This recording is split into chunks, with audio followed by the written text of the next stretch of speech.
Hello and welcome back to Suspended Fanimation. I'm your host, Dennis Bithoulkas, and it's time for another episode of What If? What If Season 1, Episode 5. This one's called What If Zombies? Welcome, everybody. Before I get started, let me take care of some business first, and then we'll get down to it. If you like what you see here, like, share, and subscribe. If you're still on the fence about subscribing, take a look at the video that pops up at the very end here. Basically, YouTube takes the items, all the stuff you've been watching, tries to match it as best as possible to one of the videos, my vast video library, and pops it up there just for you. And if you like what you see there, hit that subscribe button down below there. Also, if you can, hit that like button, the share button as well.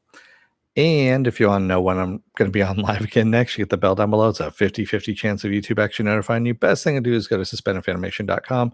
Take a look at the schedule. I change it out every week. Also, I have all the links to my social media there and all the links to my pages as well. All right. So as promised, here's a spoiler-free version of this. So before I get started, a little bit of history about this.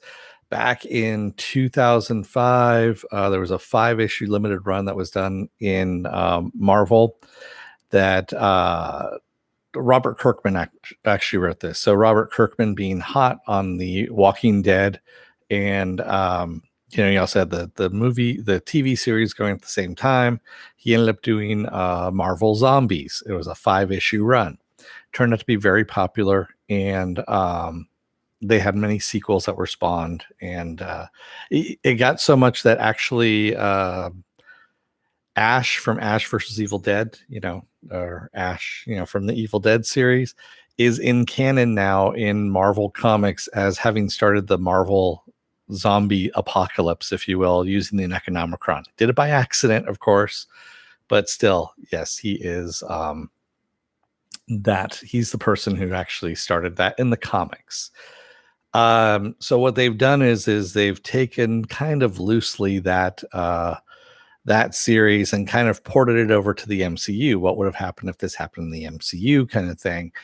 And this is the resulting episode. This is actually a really short episode, and it's the worst out of the bunch. I'm going to say that right now. It is so far.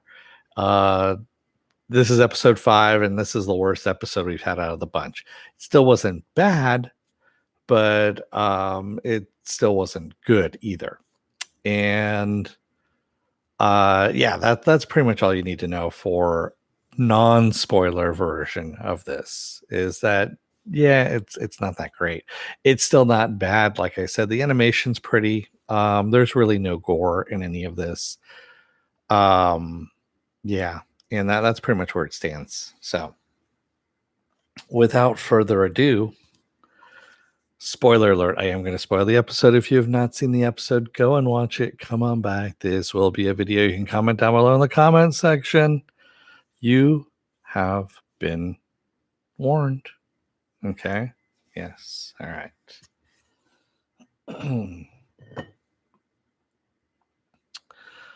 Raymond says, thank you. I didn't like this episode. It was way too silly. So the difference being, and I have a feeling that the head writer who wrote this episode never read the Marvel Comics series, which was so much better. And the reason why it was so much better was because they weren't just mindless zombies with superpowers as it was in this episode. In the comic, everyone retained their memory of who they were.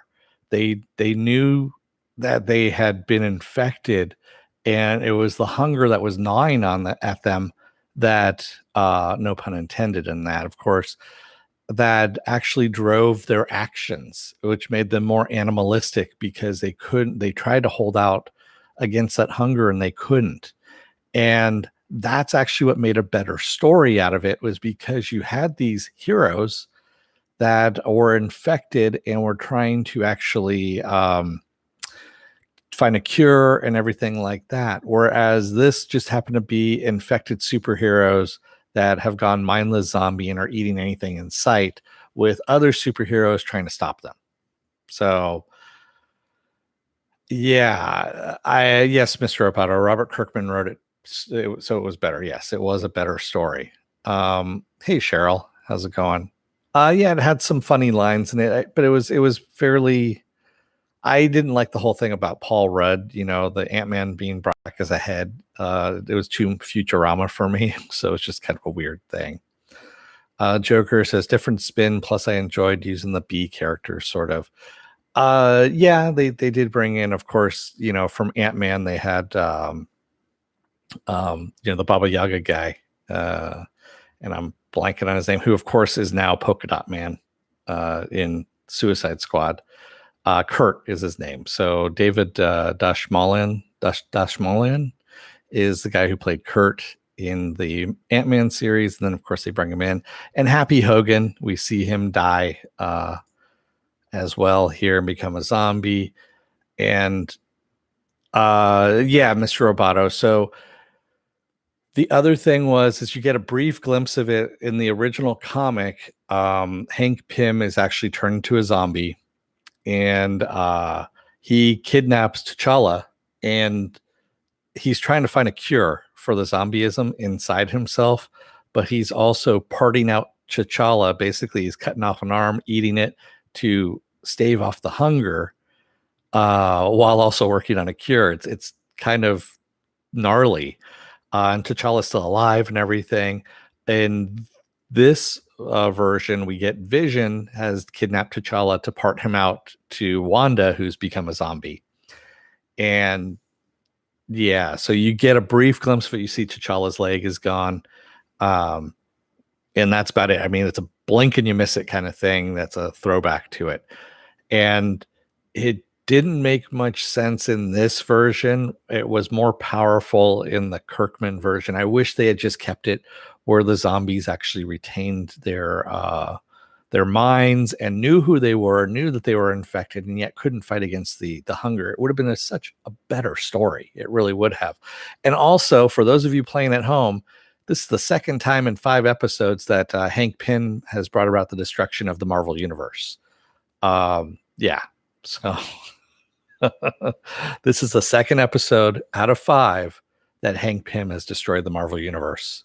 So yeah, there you go.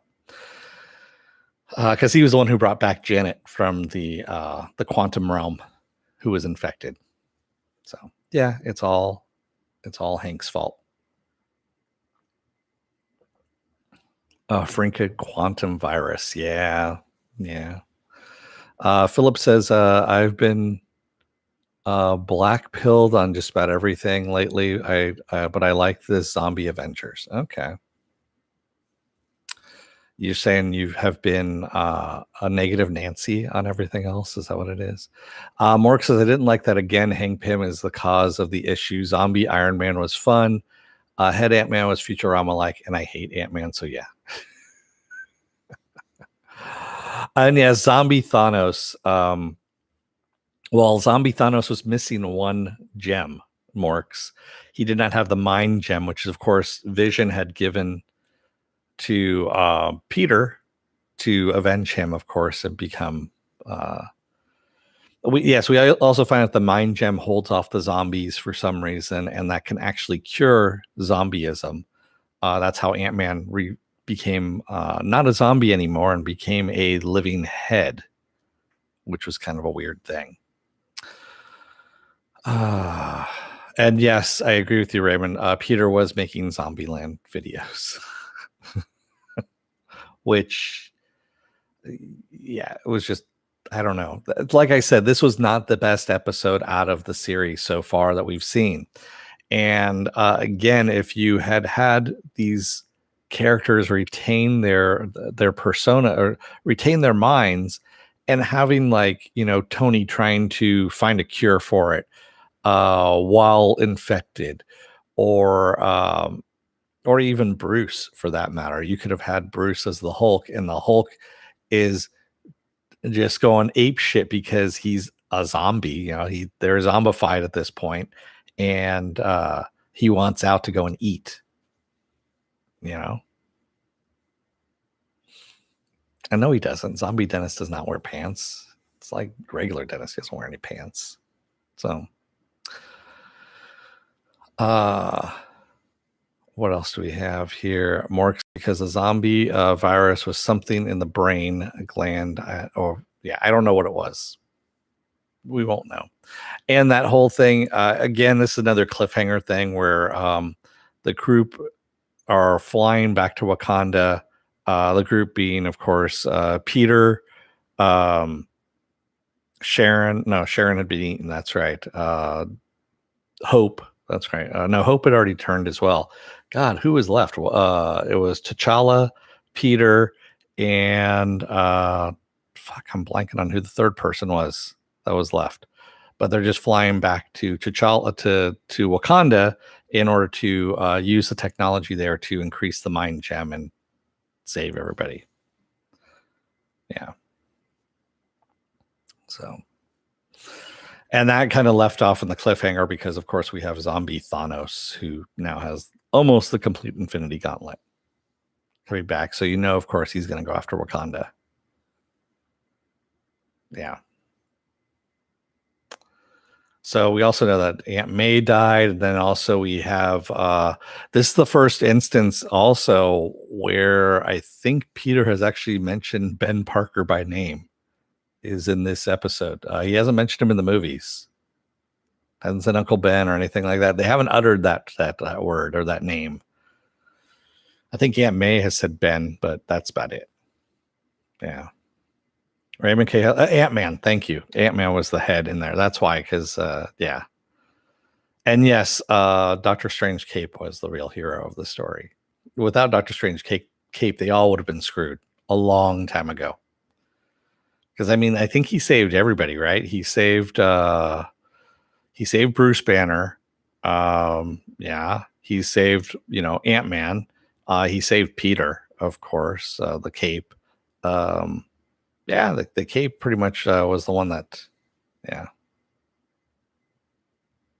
Yes, Raymond, he uses Uncle Ben's suitcase, but he never mentions his name. Never utters the word Ben or Uncle Ben or anything like that. This is the first time they've actually uttered the name Uncle Ben or said Ben Parker.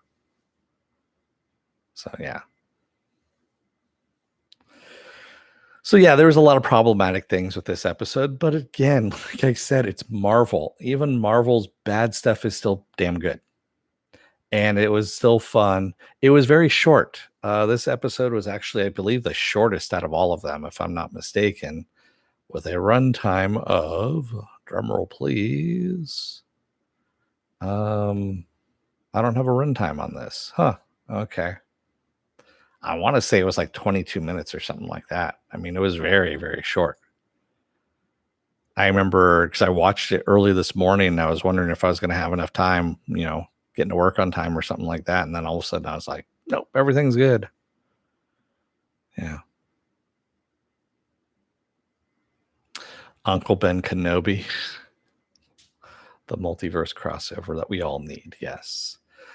And yes, I agree with you, Raymond. The voice actor did do a good Tom Holland impersonation. I thought Tom Holland was in it. I thought I saw his name in the credits, but maybe I was mistaken. Yeah. So hopefully next week's better.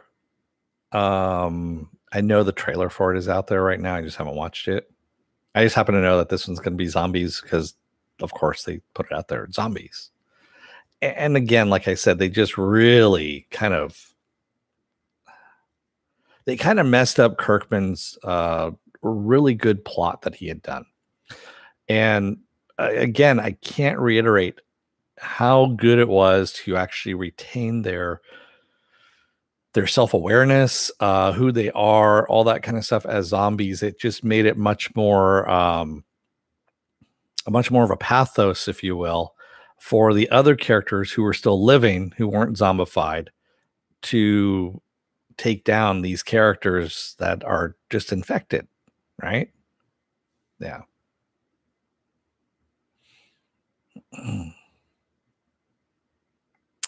So, Mr. Roboto, Mattel actually does is it Mattel? No, Hasbro.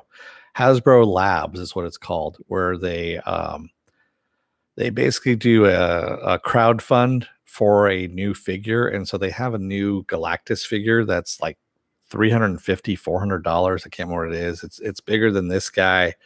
and it comes with multiple faces that you can put in there, and one of them is a zombie Galactus head, because in Marvel Zombies, the characters end up eating Silver Surfer. 4 of the characters end up eating Silver Surfer, gaining power cosmic, and they take down Galactus. Raymond says, were the comics gory? Yeah, they actually had blood and stuff like that. I mean, come on, Janet Van Dyne's head, living, zombie head, I guess you could say, or undead head, was being carried around all the time because they were using her for information.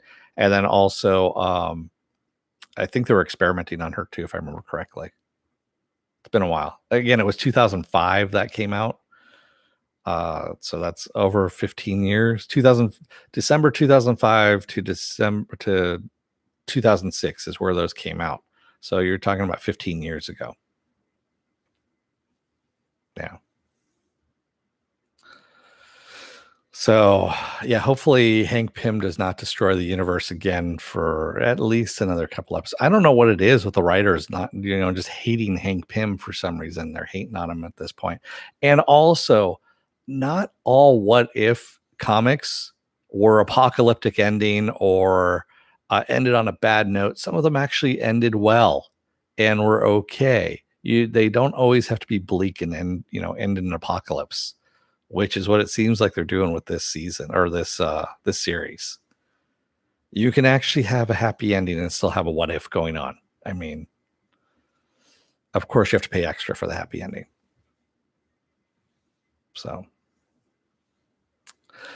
and on that note, what else do I have going on this week?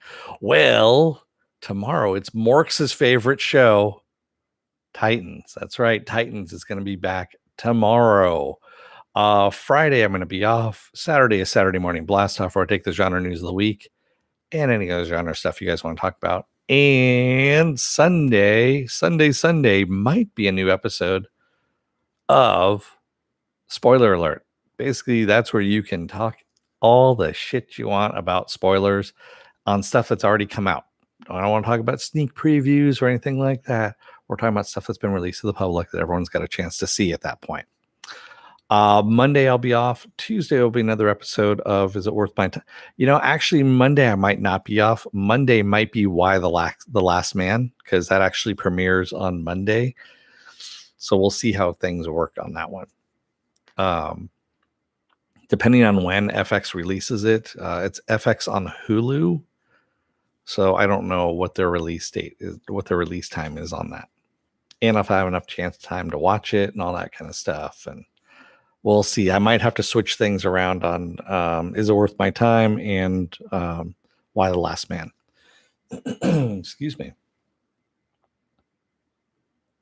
What if Morks hated Titans? I would still cover it because he actually does hate Titans. Raymond says, well, do you think Uatu will eventually intervene to make a happy ending? I don't know. I don't know if he does that kind of work.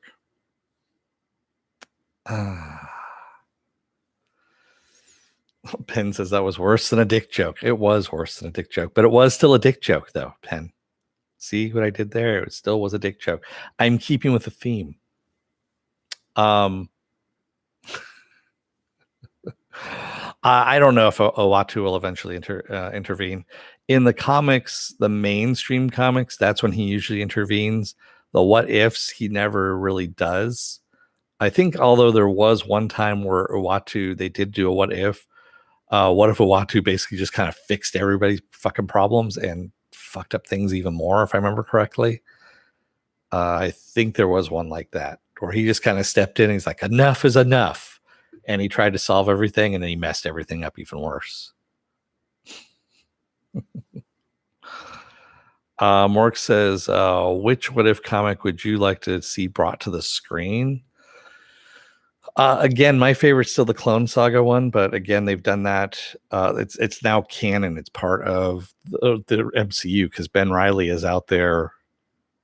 He's Spider-Man now, and Peter Parker is retired in the comics. So, or going off doing whatever else he does. So that one's already been done. There was the joke one. What if Daredevil could actually see his villains and he runs away screaming from them? That was actually pretty funny. It was only a one-page what if. Um, I'm trying to think. There's been so many out there. I don't know at this point. I'd have to go back again, and it's been a while since I've actually looked at them. Yeah. Renzo Roboto says, I always wonder why Uatu does not make a herald of his own to enter, because he can't. He doesn't have the power cosmic. I mean, he's just a being that can see a lot of things. He's basically think of him as a super peeping Tom, is what he is. That's what he is. That's his superpower, is to peep on everybody. Yeah.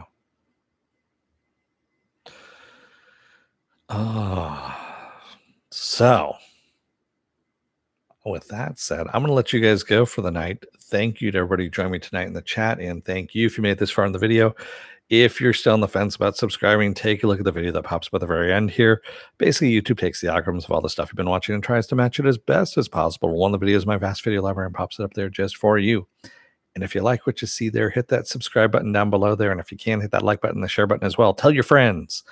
And if you want to know when I'm be on live once again, take a look at that little bell down there. Hit that bell just once. And hopefully YouTube will give you a notification. Probably unlikely. So the best thing to do is go to suspendedfanimation.com. Take a look at the schedule I put up there. I change it out every week. Also, all the links to my social media are there, and all my pages are there as well. All the links to those. So all that good stuff is there. And with that said, Mork says, how does Uatu watch people? A hole from the heavens, a glory hole, maybe? It's his superpower. I don't know what it is. He can see through walls, maybe. I don't know. Maybe he's irradiating everybody with X-ray radiation when he does it. No one knows. That would be a good Marvel, I guess what is it? The Marvel's 616 that they have on Disney is, how does the Watcher see everything like that? Does he see through walls? How does his power work? That would actually be an interesting thing to go about. Basically explain the Watcher's powers. There we go. So, all right, I'm going to let you guys go. Don't let the door hit your ass on the way out. Otherwise, you may wind up a zombie, because, when you have a superpowered zombie apocalypse, you're really not getting out of that thing, even with Vision's Mind Stone, because he's looking for takeout and he's looking for easy ways of just bringing Wanda some food. Thanks, everybody. I will see you guys again tomorrow for Morks's favorite show, Titans. Until then, stay safe, be well, take care, get those vaccine shots, wear those masks, and take care out there. Stay safe, everyone. Thanks, everyone. I will see you tomorrow. Have a good rest of your night.